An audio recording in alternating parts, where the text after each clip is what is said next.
Welcome to the Business Bites Podcast, the podcast for busy entrepreneurs. Whether you're an online entrepreneur or seeking after brick and mortar success, this podcast brings you quick bites of content so you can learn and grow anywhere you are.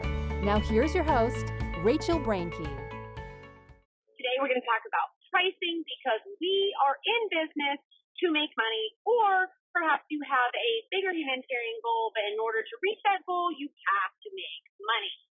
So, what do we do when it comes to pricing? I feel like many entrepreneurs, especially solo business owners or those that haven't been in the game before or very long, fall into this trap of believing that, I knew I need to price myself low. Or, there's so much out on the market, I've got to be the cheapest in order for everyone to buy into me. Or just simply put, you don't have the confidence to be able to charge whatever your product or service is worth. Now, a little caveat for this episode, I'm probably going to be focusing a bit more on services and potentially like digital type goods. It can cross over to physical goods, but just understand that when I start talking like bundling and doing different things, it may not necessarily apply to you, but a lot of the principles of determining what kind of volume you're going to be, are you going to be high price, low volume? Are you going to be high volume, low price? Are you going to meet the middle? And also who you're talking to, who you're selling to, and kind of some creative psychological ways that you can make the sales that you need to do. So now, as I think about it, this probably will apply to everyone. You're just going to have to write these principles out that I talk about. And remember, you can always find the show notes at rachelbrainke.com. So if you need to go through and look at this, and perhaps we'll even craft up a quick checklist for you and stick it in the Business Bites Facebook group. If you haven't joined, please make sure you get over there because we have a lot of good information and threads and a lot of great entrepreneurs that are contributing to this discussion. But let's get back to this pricing stuff. As you guys know from many of my past episodes, I'm not a big fan of quote-unquote selling. I prefer to serve than sell. And because you do sell through serving your audience, your customers, and just those that have a problem and you have the solution. And here's the thing with this, though. I really want you guys to fight this fear, fight lack of confidence, and fight overwhelming when you start looking and doing research on what other products and services are out there. And that's really where we're kind of going to start here. Step number one actually was to make sure we identify the customer avatar of who we're going to be talking to, a unique selling proposition. I don't want to spend a lot of time in this quick bite today going into that. So make sure you check out episode 12, rachelbrainke.com/EPI12, Magic of a Client Avatar. And we're also going to have related episodes will be linked in these show notes. But this way you guys are able to really drill that down because here's the thing. In order to serve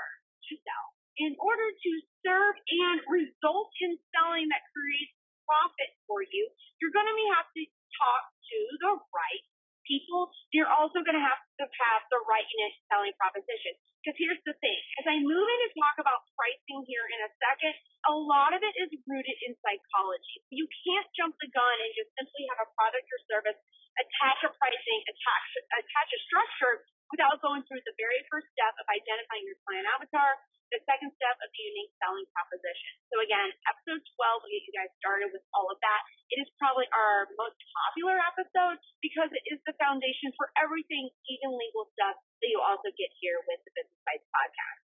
So 1 and 2, done. We've already taken that off the table, so you guys have paused, you've gotten to listen, and now you've come back for point 3. And I've already given a little insight or a hint of this a little bit ago. This is where you kind of have to decide, and it goes along with your client avatar, the person that you're trying to engage or to sell to. Are you, and also maybe your life circumstances, but are you wanting to be high volume, lower price? And this could work well if maybe you are selling tangible goods or digital goods. Do you want to be high price, low volume? More than likely, this is where a lot of those that do service-based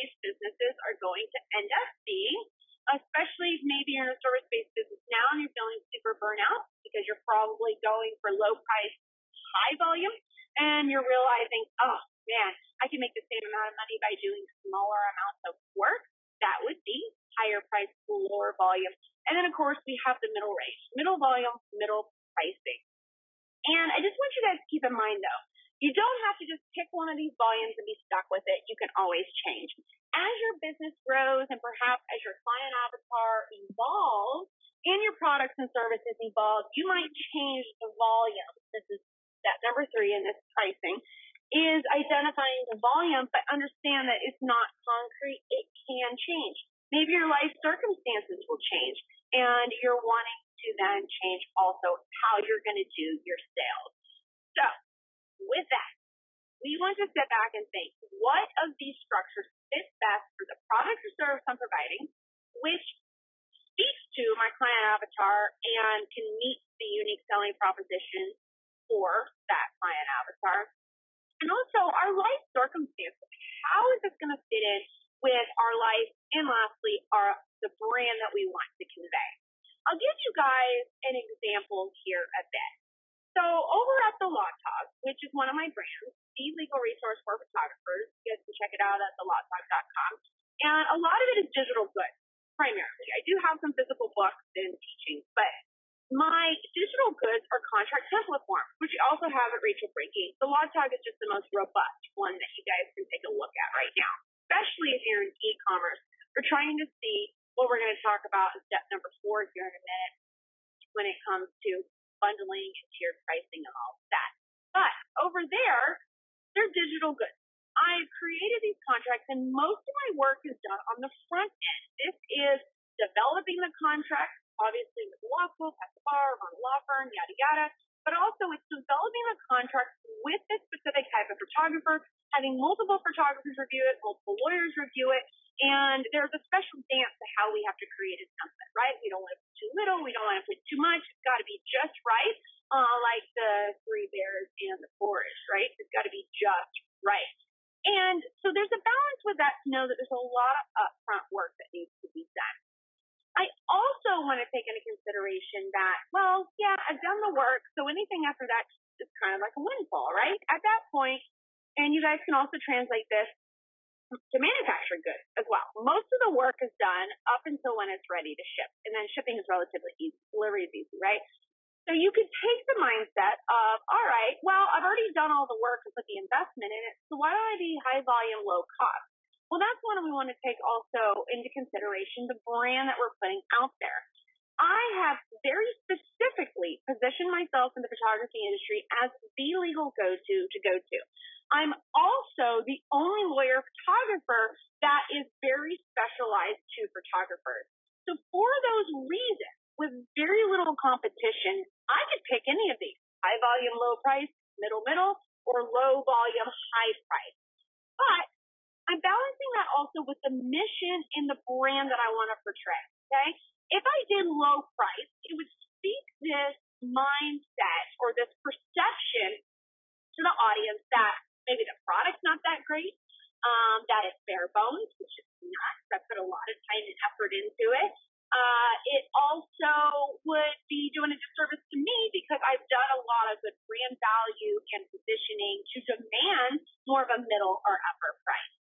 Now, I also compare that, or contrast rather, to I don't want to be so high priced that people then have an option of going, well, I'll just go to a lawyer anyway. Because if I'm going to have to purchase a contract template form and make edits, well, if I'm already going to be spending a very high price, if I had chosen high price, low volume structure, then I'm going to be eliminating a lot of my potential customers because then it's factoring against what their alternative option is. So sometimes high price, low volume is not always the best option.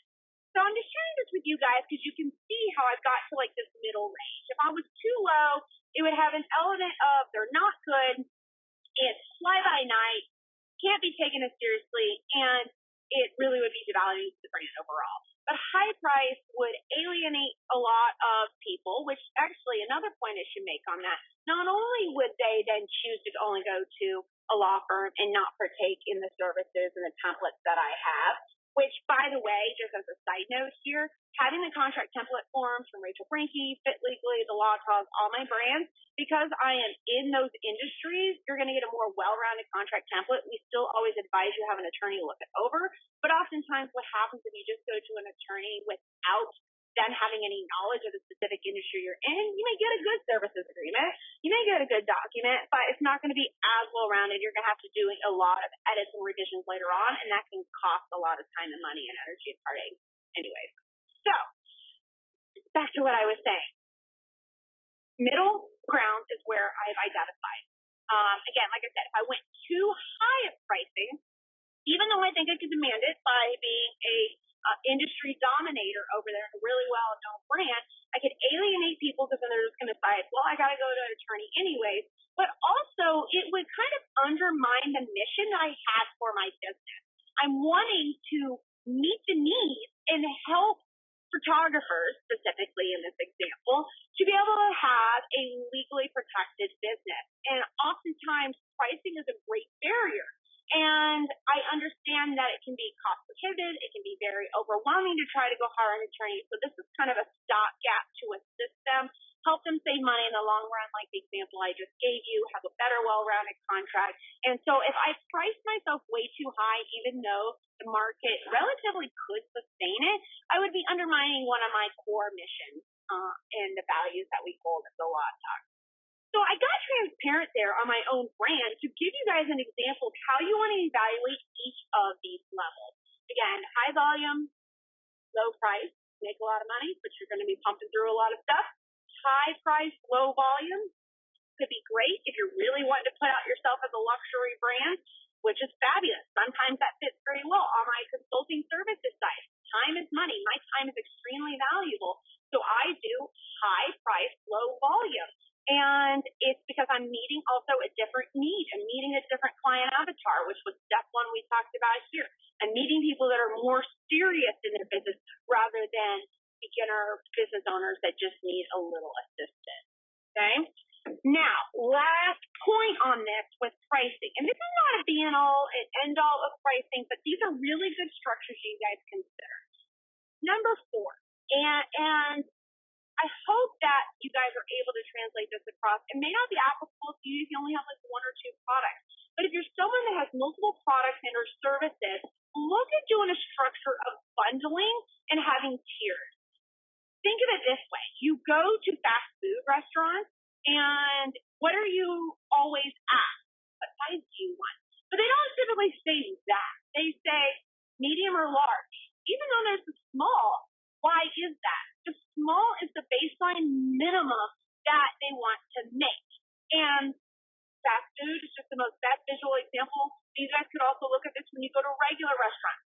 When you go to purchase electronics, your smallest collection, your smallest package, your smallest bundle, your smallest product is going to have the minimum viable product that you need to meet the needs of this client avatar and to convey the quality of what you are providing, but it's going to be the minimum. This is the minimum to help you achieve your goal finances.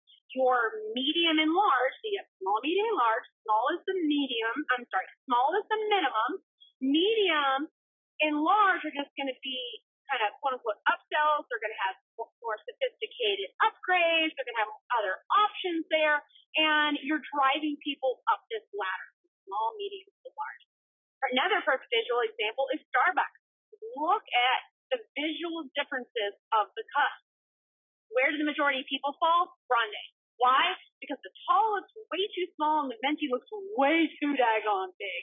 But they all fit and meet the needs of the person that is buying into it at that time. So but many people fall into the grande. And so for me, if you're sitting down and thinking about a product or service, everything that you're wanting to give or just generally sell that you think they absolutely need to have, you're going to put in the medium. You're going to put in the middle. So your small is going to be very minimum viable product. You can look at this as a Law Talk.